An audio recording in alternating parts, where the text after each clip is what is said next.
আল্লাহ নবী ঘোষণা করে দিলেন, ও আমার মারালি কোথায়, আমার কলিজা সানা সাহাবানা কোথায়? এমন সবাই বলতে লাগলেন, ইয়া রাসূলুল্লাহ ইয়া হাবিবাল্লাহ, গুসা কাটিয়ে নেবেন না, বেয়াদবি নেবেন না। আমার আলী ভাই একটা গাছরে জড়িয়ে করে কাঁদছে, আল্লাহ রাব্বুল আলামিনের কাছে মুনাজাত জানাচ্ছে, ও নেবাগ উম্মতেরা। আল্লাহ নবী তখন ডাক দিলেন, আল্লাহ নবী তখন ঘোষণা করে দিলেন, আমার তুমি বাপ যাও, চলে যাও, আমার কলিজা সাহাবাকে ডেকে দাও। আমার আল্লাহ নবী সাহাবাকে, আল্লাহ নবী সাহাবাকে ডাক দিলেন, ও আমার আলী ভাই, আল্লাহ নবী তোমাকে ডাক দিলেন, আল্লাহ নবী তোমাকে ডাক দিলেন। এমন তো সময় দেখতে পাওয়া যায়, আমার আলী হুজুরা করে আছে, আলী হুজুর তোর কি বেজাচ্ছে, এমন সময় দেখতে পাওয়া হযরত ওমর রাদিয়াল্লাহু তাআলা আনহু বলতে লাগলেন, ইয়া রাসূলুল্লাহ ইয়া হাবিবাল্লাহ, হুজুর আমার আলী ভাই আসে না।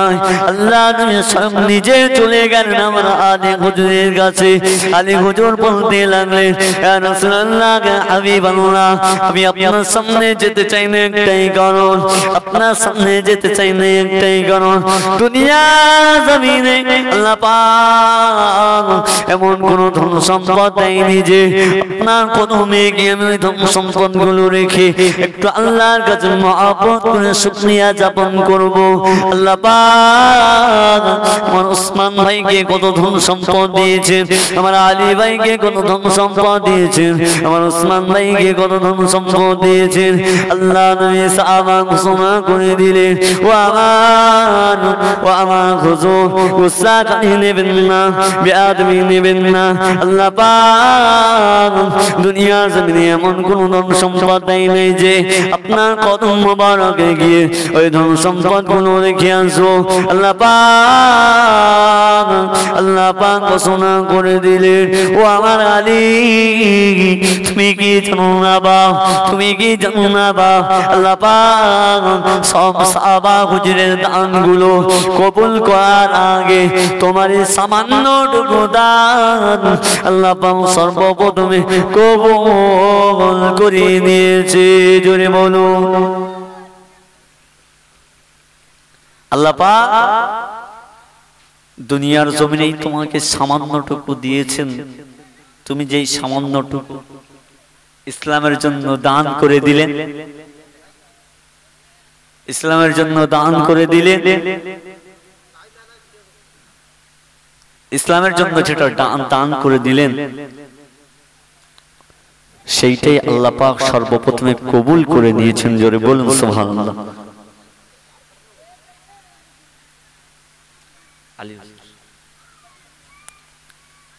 আল্লাহ পাক কার কতটা আছে ওটা দেখে না, কার কত ধন সম্পদ আছে আল্লাহর পাক ওটা দেখে না, কার মন কতটা বড় সেইটাই আল্লাহ পাক দেখে।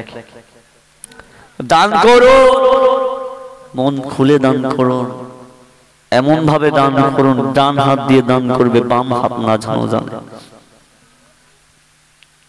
আমি ওঠার আগেই বলেছিলাম একটা আয়াত, কুল্লু নাফসিন যায়িকাতুল মউত, সাদাকাল্লাহুল আযীম। এই দুনিয়ার জমিনে আমরা চিরকাল থাকতে আসি নাই বাবা, ক্ষণের জন্য, তাতেই এত বাহাদুরি, এত জমিদারি। একটু কবরস্থানের পাশে এসে দেখো কত নেতা মন্ত্রী, টাকাওয়ালা, পয়সাওয়ালা ওই কবরে শুয়ে আছে। কোথায় তাদের বাহাদুরি, কোথায় তাদের ক্ষমতা? একবার ভাই চোখটা বন্ধ করেই দেখো, মওত একবার হয়ে যায় তখন বুঝবো। এখন যদি বলা হয় ইয়ং ছেলেদের, ওদের যদি বলা হয় বাবা নামাজ পড়বি না, নামাজ কবে পড়বি? বলে বাপ দাড়িটা পাকুক তারপর নাই নামাজ হবে ইনশাআল্লাহ। আল্লাহ পাক সবচেয়ে ভালোবাসে, সবচেয়ে মহব্বত করে ইয়ং ছেলেদের। যদি বয়স হয়ে যায়, এখন যদি একটা ছেলে একবার আলহামদুলিল্লাহ বলে, তার আমল নামায় 10টা নেকি দেওয়া হয়, 10টা সওয়াব দেওয়া হয়।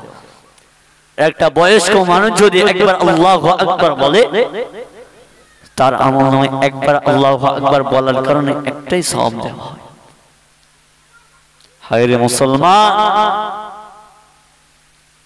মরতে সবাইকে হবে, নিঘাত মরতেই হবে, কেউ নিস্তার পাবে না এই মরণের হাত থেকে, কেউ বাঁচতে পারবে না।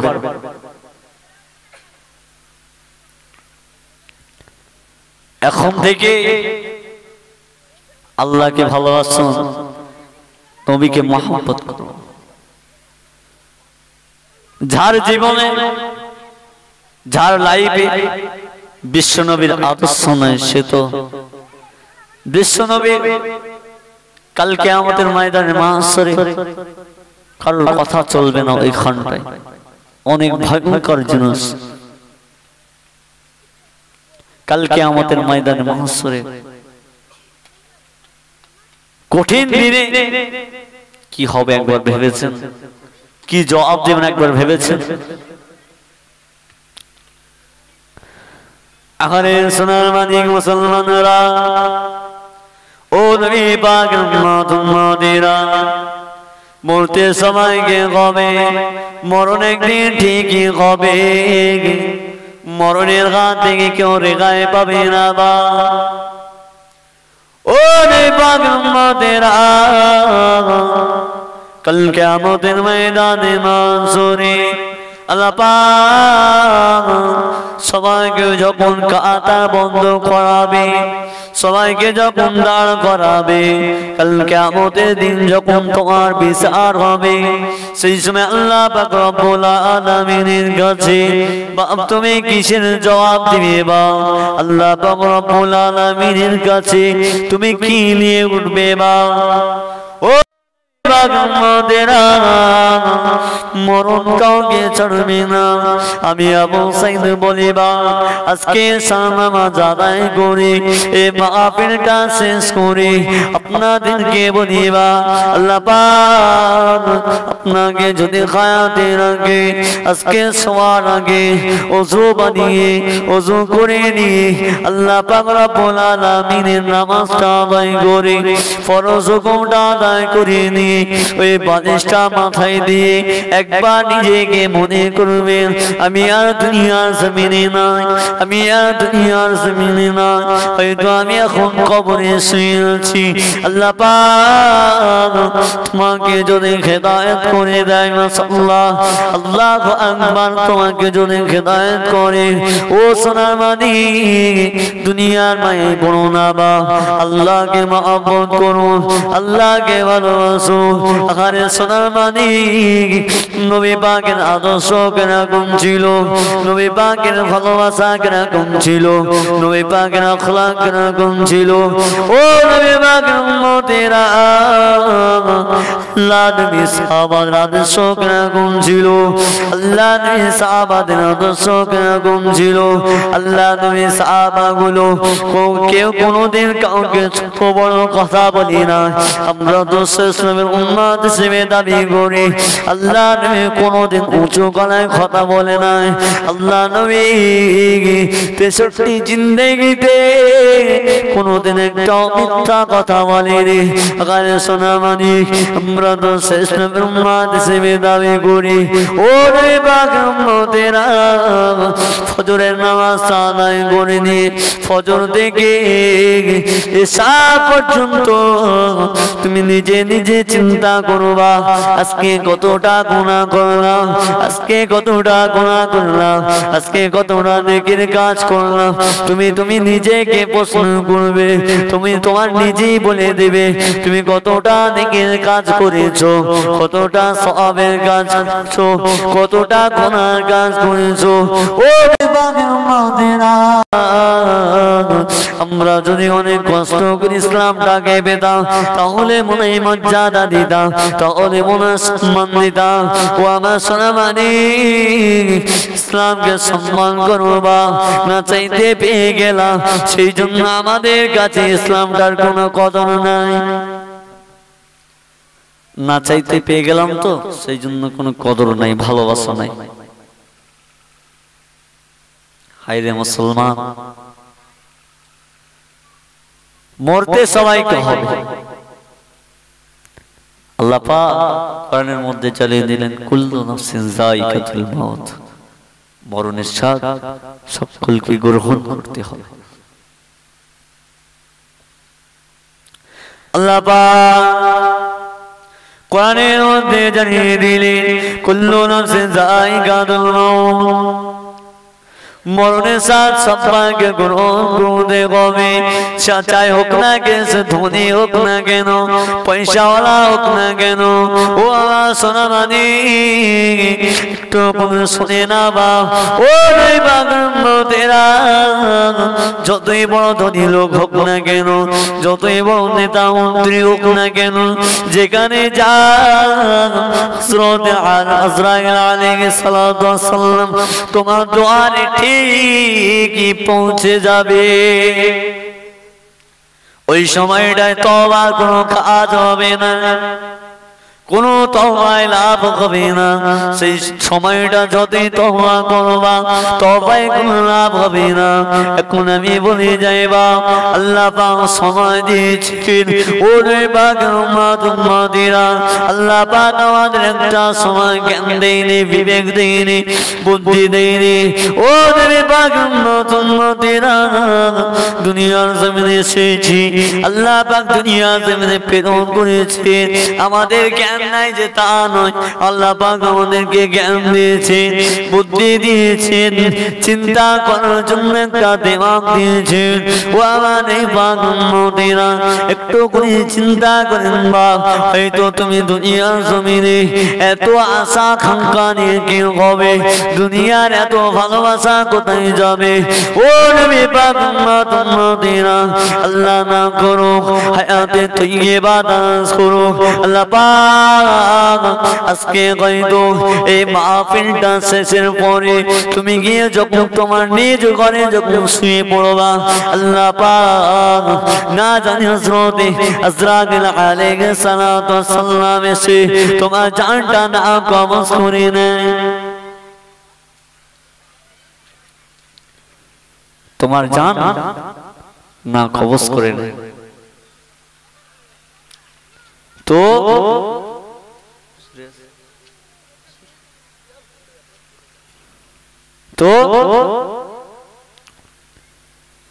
আজকে হয়তো এই মাহফিল শেষের পরে তুমি বাড়ি যাওয়া, বাড়ি গিয়ে হয়তো না হায়াতেও থাকতে পারে। কি হয়েছে যে তুমি 60 বছর জিন্দেগিতে বেঁচেছিলে, 70 বছর আল্লাহ পাক আপনাকে হায়াতে তৈয়বা দারাজ করেছিল। কি করেছে এই জীবনে? এখনো অনেক যুবকগুলো নামাজ পড়ে নাই, হায়রে আফসোস। এই দুনিয়ার জমিনটা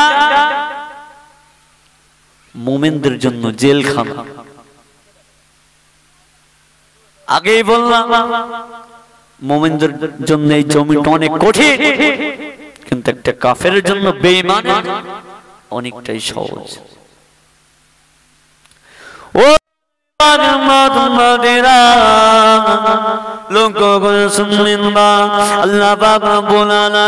তোমাকে যে 60 বছর জিন্দেগি দিয়েছে, তোমাকে যে 70 বছর জিন্দেগি দিয়েছে, বা তুমি জিন্দেগিতে কি করেছো?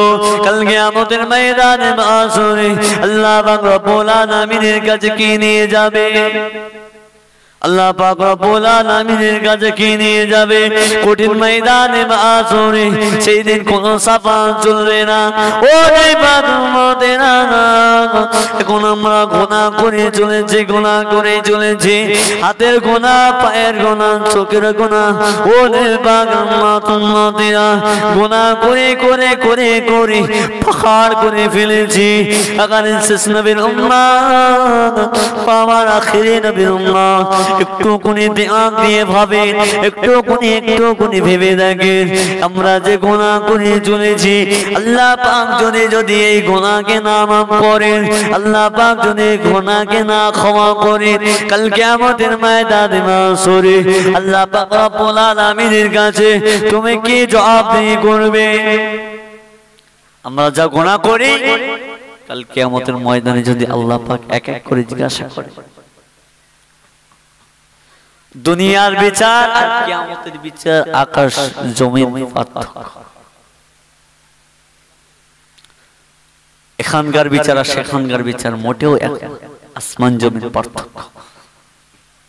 এরে বাদমানেরা कल क़यामत मैदान माज़ूरी अल्लाह पाक सलाके যখন তুলবে আজরাইল আলাইহিস সালাতু ওয়াস সালাম সবাই জান খবর করে নেবে, এইটা ফানা হয়ে যাবে কিয়ামতের মাঠে ময়দানে মাশরে। আল্লাহ পাক রব্বুল আলামিনের কাছে কি জবাব নেবে? দুনিয়া জমিন যেরকম বিচার হয় কাল কিয়ামতের ময়দানে মাশরে, দুনিয়ার বিচার আর কিয়ামতের বিচার আসমান জমিন পার্থক্য। আরে সোনা মানি কাল কিয়ামতের ময়দানে মাশরে এক এক করে বিচার হবে। আজকে অমুকের বিচার হবে, নাম ধরে ধরে বিচার হবে। আরে সোনা মানি কাল কিয়ামতের ময়দানে মাশরে ভিডিও ফুটেজ হবে। তুমি কি যদি সেখানে যাও কাল কিয়ামতের ময়দানে মাশরে আল্লাহ পাক তোমাকে দিয়ে তুমি যা গুনাহ করেছো তোমাকে দিয়ে লিখতে হবে, তোমাকে লিখতে হবে।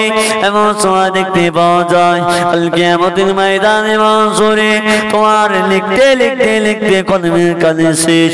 আগারে সোনা মানি তুমি যদি অস্বীকারে চলে যাও, তুমি যদি অস্বীকারে চলে যাও আল্লাহ পাক আমি এই গুনাহ করি না, আমি এই গুনাহটা করি না, আল্লাহ পাক যখন ভিডিও দেখাবে আল্লাহ পাক তখন বলবে বাপ তুমি কি গুনাহটা করোনি, আমি তখন এটা পেলাম কোথা থেকে? ও রে বাগাম্মা তুমাদিরা আল্লাহ পাক বলেন আল্লাহ তাআলা আল্লাহ অন্তর্যামী, আল্লাহ সবই খবর রাখেন। এমন তো সময় দেখতে পাওয়া যায় তুমি যখন সেই আল্লাহ পাকের অবাধ্য হয়ে চলবে, আল্লাহ পাকের অস্বীকারে যাবে। ও আমার আল্লাহ দুনিয়ার জমিনে আমি এই গুনাহটা করি নাই, দুনিয়ার জমিনে আমি এই গুনাহটা করি নাই। আল্লাহ পাক তখন এই ভিডিওটা দেখে দেবেন। আমার সোনা মানিক আল্লাহ বানাবে না, নবীকে বেশি বেশি ভালোবাসো। কাল কিয়ামতের ময়দানে মাশরে কারো শাফাআত চলবে না, কারো বাহাদুরি চলবে না, কোন নেতা মন্ত্রীর কথা চলবে না। ও আমার সোনা মানিক যখন কাল কিয়ামতের ময়দানে উলঙ্গ অবস্থাতে আঘাত আঘাত আঘাত আঘাত বলে দৌড়াবে দৌড়াবে দৌড়াবে, একটু পানি খোলে খুব ভালো হতো। আল্লাহ নবী ঘোষণা করে দিলেন ও আমার সাহাবারা আমার উম্মত উম্মতিদেরকে বলে দাও, আমার উম্মত উম্মতিদেরকে বলে দাও তারা যেন আমার আখলাক চরিত্রকে মেনে চলে। আগারে সোনা মানিক আমি আপনাদেরকে বলি না, আল্লাহ নিয়ে বলি না, সম্পূর্ণ আখলাক চরিত্র মেনে চলতে হবে। তোমার ভিতরে বিশ্ব নবীর একটা যদি সুন্নাত প্রবাহিত হয়, একটা যদি সুন্নাত তুমি ধরে রাখতে পারো, আল্লাহ নবী যদি রাজি হয়ে যায়, খুশি হয়ে যায়, ওই একটা সুন্নাতের উসিলা করে কাল কিয়ামতের ময়দানে মাশরে তোমাকে শাফাআত করতে পারে। একটা সুন্নাত, অনেক সুন্নাত আছে আল্লাহর নবী চলতে ফিরতে সুন্নাত আমরা করি ঠিক মতো করি না। আল্লাহর নবী বললেন, হে আমার সাহাবা, আমার উম্মত উম্মতিদেরকে বলে দাও তাদের জীবনে যেন একটা সুন্নাত ধরে রাখে, জানো ওই একটা সুন্নাতের ওসিলায় কাল কিয়ামতের ময়দানে মাহশরে ওই উম্মত উম্মতির হয়ে আমি আল্লাহ পাকের কাছে সুপারিশ জানাবো। জোরে বলুন সুবহানাল্লাহ। ও নেবাগ উম্মত উম্মতিরা, আরেকটা বিষয় জানিয়ে দিই,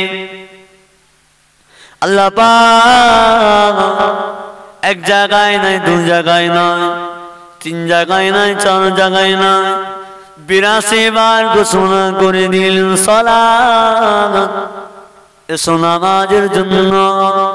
ও নবী পাকের উম্মতেরা, আমাদের গ্রামে একটা মসজিদ আছে, এমন সময় দেখতে পাওয়া যায় আমাদের মুয়াজ্জিন নির্ধারিত করা আছে।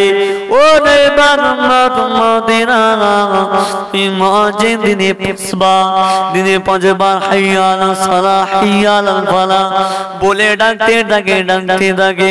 আমরা এতবার শুনি কিন্তু কোনো দাম দিই না। আরে মুসলমান, আল্লাহর কথা যদি আমরা না শুনি তাহলে আল্লাহ পাক রাখবেন না, খুশি হবেন। তো আমাদের সকল ভাইদেরকে বলছি, নামাজ পড়ে আল্লাহর পথে ফিরে আসেন, বিশ্বনবীর আদর্শকে নিজের জীবনে বাস্তবায়িত করেন। আমাদের হাফেজ মাওলানা ওহিদুল ইসলাম হুজুর চলে এসেছেন। আপনারা যারা এদিক ওদিকে আছেন দয়া করে এই জান্নাতের মাহফিলে এসে বসে যান।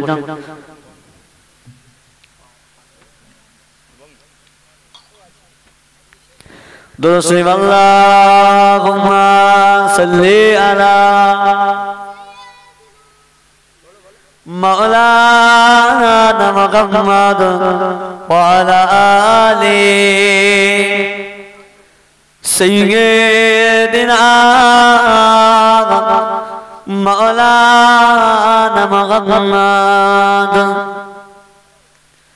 নবীর রাজা শরীফ দেখি মন ভরে না, দিদার দাও গো সাগে মদিনা, দিদার দাও গো সাগে মদিনা। নবীর রাজা শরীফ দেখি মন ভরে না, দিদার দাও গো সাগে মদিনা, দিদার দাও গো সাগে মদিনা, দিদার দাও গো সাগে মদিনা। আল্লাহুম্মা সাল্লি আলা সাইয়্যিদিনা মাওলানা মুহাম্মদ ওয়া আলা আলি সাইয়্যিদিনা মাওলানা মুহাম্মদ।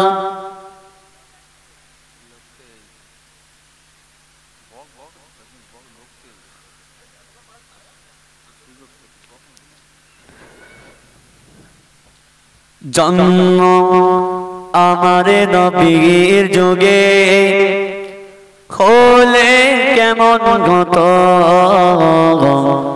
জন্ম আমার নবীর যুগে হলে কেমন হতো। দুনয়নে রাসূল পাক দেখিলে কেমন হতো, জন্ম আমার নবীর যুগে হলে কেমন হতো, জন্ম আমার নবীর যুগে হলে কেমন হতো। দুনয়নে রাসূল পাক দেখিলে কেমন তো দুনয়নে রসুল পাক দেখিলে কেমন তো জন্ম আমার নবীর যুগে হলে কেমন গত জন্ম আমার নবীর যুগে হলে কেমন গত